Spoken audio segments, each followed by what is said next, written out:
Vì sư nè cừu lọ nè anh cứ chỉ sợ đẹp tê cho mà thay nè mến nè cừu thiên chăm chui nó sợ tê thay từ mơ này nó thả phó nè cho riêng chỉ một lần thả bộ dương đài lư lử cha nè cừu anh cứ chỉ sợ tê thay đây nè cừu nhiều bánh mini mình té cha ai đi đập ban squall hay anh chmo ấy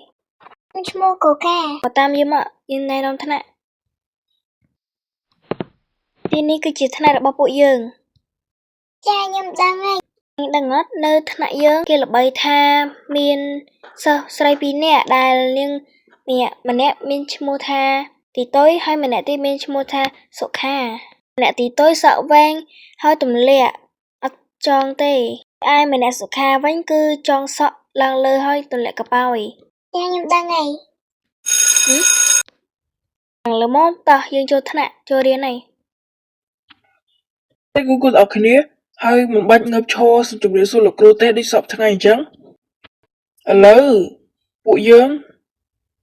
ដឹងទេថាកាលពីថ្ងៃមុនយើងរៀនអំពីអ្វីមើលណាគេណឡើងមកសូបញ្ញត្តិមើលណណាគេឡើងមកសូបញ្ញត្តិមកណាខអីសុខានឹងសុខាទីតុយសុខាទីតុយសុខាទីតុយតោះមកសុខាទីតុយឡើងសូបញ្ញត្តិនោះមករ៉ែហ្មងមកKan kejutan kami mungkin mereka sama kejutan kami coba dia membuat semakin mereka sama kejutan kami coba dia membuat semakin mereka sama kejutan kami coba dia membuat semakin តែគ្នាបានតែដៃឲ្យខ្ញុំ